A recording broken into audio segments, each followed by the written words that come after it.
Hi friends, welcome to my YouTube channel. आज मैं आपके लिए आईटी सेक्टर के कुछ कंपनी के एस्टिमेटेड क्वार्टर रिज़ल्ट लेके आया हूँ, जिसके अनुमान से आप ट्रेड ले सकते हैं और अच्छा रिटर्न कमा सकते हैं। जैसे कि आप जानते हैं कि इन्फोसिस का रिज़ल्ट निकलने वाला है 13 अक्टूबर को, तो मैं आपके लिए ये एस्टिमेटेड रिज़ल्ट जो ब्रोकरेज फर्म के द्वारा बनाया गया है उनकी एस्टिमेटेड है, ये चीज़ मैं आपको दिखाना चाहता हूँ। सबसे पहले एक चीज़ मैं आपको दिखाना चाहता हूँ, ये है टीसीएस का रिज़ल्ट जो कुछ दिन आगे निकला था 8 अक्टूबर को। उनकी क्वार्टर रिज़ल्ट भी निकली थी यहाँ पे। तो यहाँ पे जो भी है उनका रिज़ल्ट तो निकल चुका है। मैं आपको यही दिखाना चाहता हूँ कि फ़र्स्ट ऑफ ऑल आप ये देख लीजिए कि ये है quarter Q2 FY22 quarter result 2 है, ठीक है। ये क्वार्टर रिज़ल्ट 1 था जो कि आपका मार्च अप्रैल में जून से होता है, अप्रैल में जून होता है।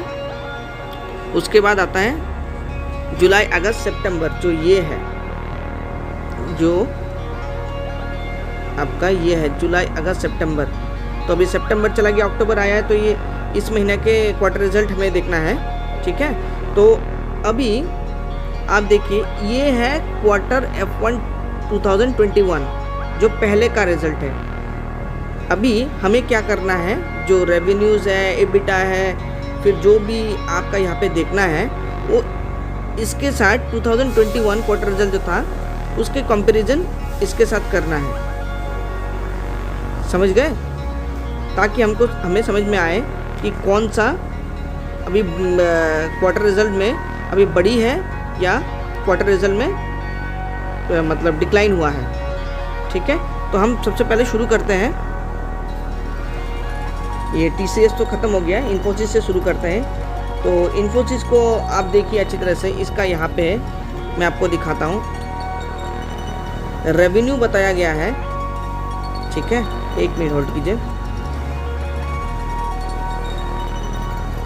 हाँ, तो यहाँ पे रेवेन्यू बताया गया है कि आपको पता है ये अभी का रिज़ल्ट का रेवेन्यू है और ये पहले का रेवेन्यू है।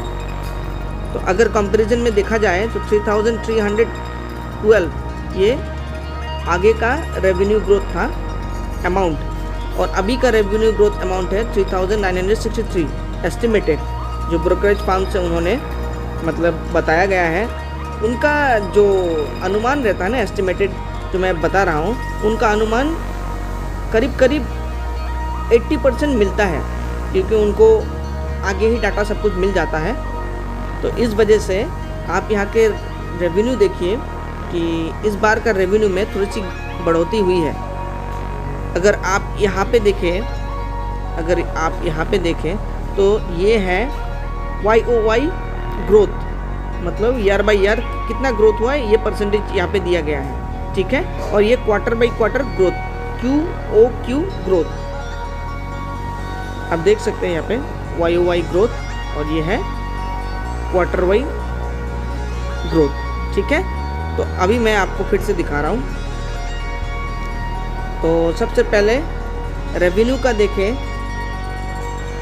अगर हम रेवेन्यू देखें तो रेवेन्यू में हमें क्या पता लगा कि ये जो पहली की जो अमाउंट था 3312 उससे इस बार की अमाउंट में बढ़ोतरी हुई है, जो कि है 3963, ठीक है। तो अभी इसमें YOY ग्रोथ अगर हम देखें तो वो 19.7% है, जो कि बहुत अच्छा है। और क्वार्टरली देखा जाए तो ये 4.8% है, जो कि बहुत बढ़िया है। अभी सेकेंडली देखा जाए तो रेवेन्यूज़ फिर से देखें, ये ऊपर का जो था ये US डॉलर में था, अभी रेवेन्यूज़ इंडियन रुपीज़ में है। तो रेवेन्यूज़ देखा जाए तो यहाँ पे भी सेम, पहले का ग्रोथ था 2,45,700 और अभी का है 2,93,679, जो कि 19.5% का ग्रोथ है ईयरली, और क्वार्टरली है 5.3% की ग्रोथ, जो कि ये भी बहुत अच्छा माना जाता है। रेवेन्यू ग्रोथ में बहुत कुछ अच्छा होता है, अगर रेवेन्यू अच्छा है तो कंपनी में ग्रोथ देखा जा सकता है। तो अभी और कुछ देखें हम, अगर यहाँ पे EBITDA देखा जाए तो EBITDA में आपका ज़्यादा ग्रोथ नहीं हुआ है, जो कि मैं यहाँ पे मैं आपको दिखा देता हूँ। EBITDA में कितना, ये EBITDA जो है आगे का ग्रोथ में कितना था 70,830, अभी का आया है 74,007। ठीक है, तो यहाँ पे क्वार्टरली अगर देखा जाए तो यहाँ पे -0.4% का है, और ईयरली अगर देखा जाए तो 4.5% की ग्रोथ हुई है, जो कि एवरेज में है मेरे हिसाब से। एवरेज में EBITDA का मार्जिन परसेंटेज भी है जो यहाँ पे भी नेगेटिव है, जो कि एवरेज में है, ठीक नहीं है। तो अभी थोड़ा प्रॉफिट्स देख लेते हैं, एडजस्टेड नेट प्रॉफिट जो है वो देख लेते हैं। एडजस्टेड नेट प्रॉफिट अगर देखेंगे तो आगे का था 48,450, ठीक है, और अभी का है 54,561,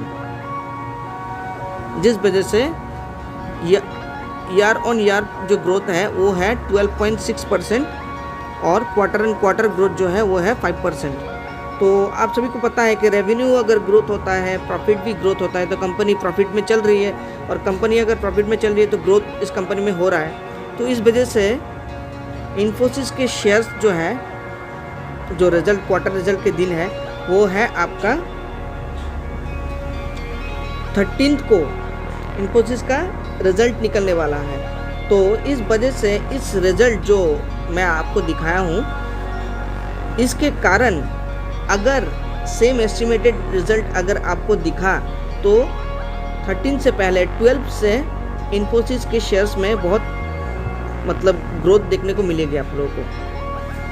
अगर आपको ग्रोथ देखने को मिला तो आप इसको बाय कर सकते हैं, और करीब करीब 2 से 3 दिन होल्ड करके रखिए, आपको अच्छा खासा रिटर्न मिलेगा। तो इसलिए मैंने आपको ये दिखाया ताकि आप रिजल्ट देख के आपको समझ में आए। ये न्यूज़ के ऊपर रिजल्ट जो होता है, मैं आपको और एक चीज़ बता देता हूँ, ये जो रिजल्ट होता है कोई भी कंपनी का, इसके ऊपर में सारा चीज़ डिपेंड रहता है। मतलब न्यूज़ के ऊपर में जो न्यूज़ आता है इसी के ऊपर में मार्केट चलता है। तो एस्टिमेटेड रिजल्ट के ऊपर भी मार्केट चलता है। कभी कभी एस्टिमेटेड रिजल्ट अगर थोड़ी भी 19-20 हो तब भी मार्केट इसी के हिसाब से ग्रो करता है। तो आपको अगर आगे से पता लग जाता है कि इनका रिज़ल्ट अच्छा होने वाला है, जैसे मैंने आपको दिखाया कि रिज़ल्ट अच्छा होने वाला है, तो मार्केट में TCS की प्राइस बढ़ने वाली है, शेयर्स की प्राइस जो है बढ़ने वाली है। तो आप इसे ज़रूर वॉच कीजिए। आप 11th से वॉच कीजिए, 11th, 12th, 13, 14, ये चारों दिनों में हलचल रहेगी इस शेयर में। तो आप काइंडली इसे वॉच कीजिए ताकि आप अच्छा खासा रिटर्न निकाल सकें। ओके, नेक्स्ट है HCL टेक्नोलॉजीज़। इसका भी रिज़ल्ट 14 अक्टूबर को आने वाला है, और इसका भी एस्टिमेटेड रिज़ल्ट जो है वो हमारे पास है, जो मैं आपको दिखाना चाहता हूँ। यहाँ पे भी सेम प्रोसेस से आपको देखना है, वही जो प्रीवियस जो ये है क्वार्टर रिज़ल्ट है उसके कंपैरिजन में अभी का रिज़ल्ट में ग्रोथ हुई है या नहीं, वही देखना है। तो ये है आपका प्रीवियस क्वार्टर रिज़ल्ट, और अभी का जो क्वार्टर रिज़ल्ट है अमाउंट है वो ये है, ठीक है। तो प्रीवियस में क्या हुआ, प्रीवियस में आपका आया है 2507 करोड़ रेवेन्यू में, और यहाँ पे रेवेन्यू आया है 2841, जो कि आपको दिखाई दे रहा है कि अभी की रेवेन्यू में बढ़ोतरी हुई है। और ईयर ऑन ईयर रिजल्ट में 13.3% की बढ़ोतरी हुई है, और क्वार्टर ऑन क्वार्टर रिजल्ट में 4.5% की बढ़ोतरी हुई है, ठीक है। तो इंडियन करेंसी के हिसाब से रेवेन्यूज़ में कितनी ग्रोथ आई है, पहले में था 1,85,940 और अभी में है 2,10,498, ठीक है। जो आपको समझ में आ रहा है कि ये ग्रोथ हुई है, यहाँ पे भी दिखाई दे रहा है 13.2% की ईयर ऑन ईयर ग्रोथ हुई है, और क्वार्टरली वो 4.9% की ग्रोथ हुई है। अभी EBITDA देख लेते हैं।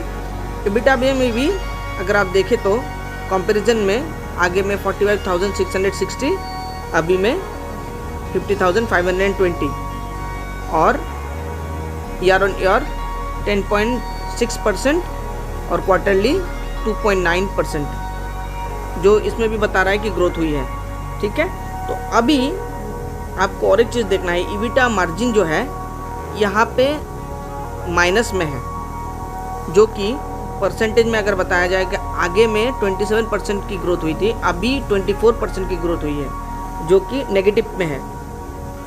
ठीक है, आपको देखने में समझ में आ रहा है कि आगे में 27% था और अभी में 24% है।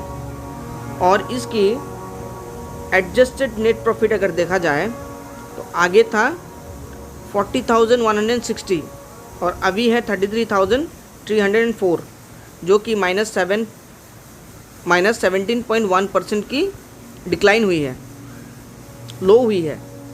जिस वजह से इस शेयर में मैं आपको एक चीज़ बता देता हूँ, मेन क्वार्टर रिजल्ट में 2-3 चीज़ ही देखा जाता है, वो है रेवेन्यू, ऑपरेटिंग प्रॉफिट और एडजस्टेड नेट प्रॉफिट।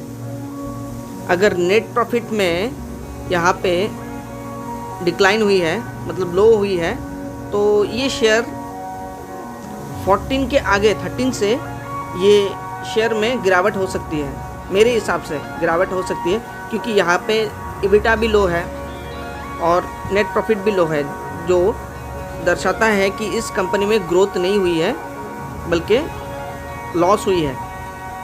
ठीक है, जिस वजह से इस कंपनी के शेयर में डाउनफॉल हो सकता है, तो आप ज़रूर वॉच कीजिएगा इस शेयर को।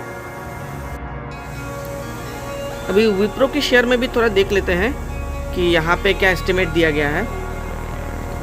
तो यहाँ पे जो है रेवेन्यू में अगर देखा जाए तो प्रीवियस रेवेन्यू में 1992 और अभी का है 2573, जो कि यहाँ पे 29.2 की ग्रोथ दिखाई दे रहा है। कंसोलिडेटेड रेवेन्यू में भी देखा जाए तो 28.1 की ग्रोथ, रेवेन्यूज़ में यहाँ पे भी क्वार्टरली 6.3% की ग्रोथ और ईयरली 28.4% की ग्रोथ। ईबिटा ईयरली 20.5% की ग्रोथ दिखा रहा है।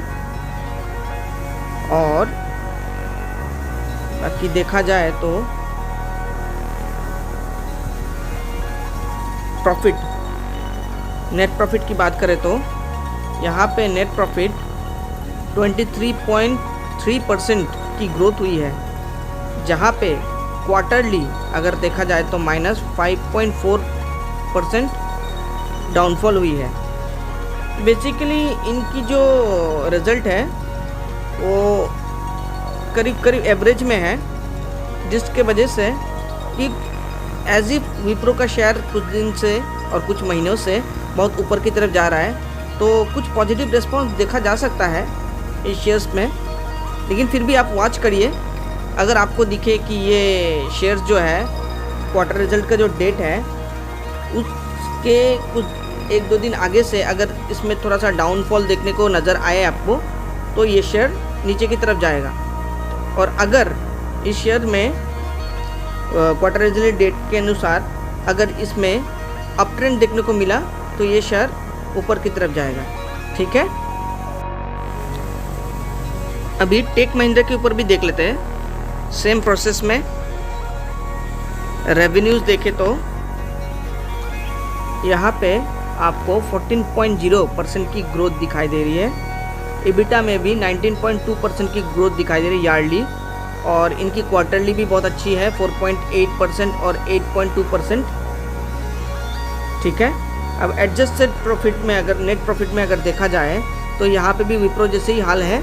ईयरली आपको 25.4% की ग्रोथ देखने को मिली है और क्वार्टरली -1.3% की डिक्लाइन देखने को मिल रही है, डाउन देखने को मिल रही है। जिस हिसाब से मेरे हिसाब से इसकी रेवेन्यू भी अच्छी है और ईयरली अगर देखा जाए तो इनकी ग्रोथ हुई है, इस वजह से ये शेयर में भी उछाल आ सकता है। क्योंकि EBITDA में भी इतनी डाउन में नहीं है, 83 BPS पॉइंट है।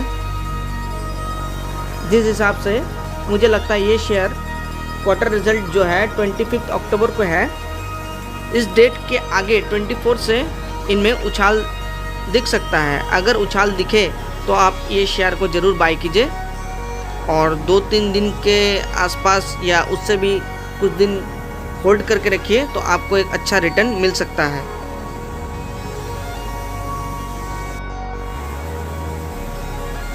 माइंडट्री, ये माइंडट्री की बात कर रहा हूँ अभी मैं। माइंडट्री की रेवेन्यूज़ की ग्रोथ जो है वो भी अच्छी है, ईयरली 29.4% और क्वार्टरली भी 8.7%। EBITDA ईयरली 24.9% और क्वार्टरली -7.5%, जो कि नेगेटिव में है। EBITDA की मार्जिन भी क्वार्टरली -247 BPS है और ईयरली भी -246 BPS है। एडजस्टेड नेट प्रॉफिट अगर देखा जाए तो यहाँ पे क्वार्टरली आपका -6.0% और ईयरली 32.7% है। अगर देखा जाए तो यहाँ पे नेगेटिव पॉइंट कुछ ज़्यादा है, जैसे कि मैं अगर बोलूँ तो EBITDA भी इनका डाउन है, नेगेटिव में है। फिर आपका क्वार्टरली भी इनका प्रॉफिट नेगेटिव में है, जिस वजह से ये शेयर भी नीचे की तरफ डाउन ट्रेंड मूव हो सकता है। आप काइंडली वॉच कीजिएगा, इनकी क्वार्टर रिजल्ट के डेट जो है उसके हिसाब से आप वॉच कीजिएगा। अगर आपको लगा कि उसके एक दिन पहले ये शेयर नीचे की तरफ जा रहा है तो ये डाउन ट्रेंड रहेगा कुछ दिन, तो अगर हो सके तो आप इसमें शॉर्ट कर सकते हैं इंट्राडे में। और अगर आपको लगा कि नहीं ये ऊपर जा रहा है तो आप इसमें बाय भी कर सकते हैं और कुछ दिन के लिए शॉर्ट टर्म के लिए रख सकते हैं। ठीक है, तो थैंक यू। आज के लिए इतना ही है। आज IT के शेयर्स जो है ये चारों कुछ इम्पॉर्टेंट शेयर्स हैं जो बेसिकली बहुत आदमी इनमें होल्ड करके रखे हुए हैं, तो इन शेयर्स में आप वॉच करके देखिए। अगर ये शेयर्स आपको भी पसंद आए और इनका एस्टिमेटेड क्वार्टर रिजल्ट अगर आपको अच्छा लगा तो आप भी निवेश कर सकते हैं इस शेयर्स में और अच्छा खासा रिटर्न कमा सकते हैं। सो वीडियो अगर आपको अच्छा लगा तो लाइक, शेयर, कमेंट और सब्सक्राइब ज़रूर कीजिएगा। Thank you.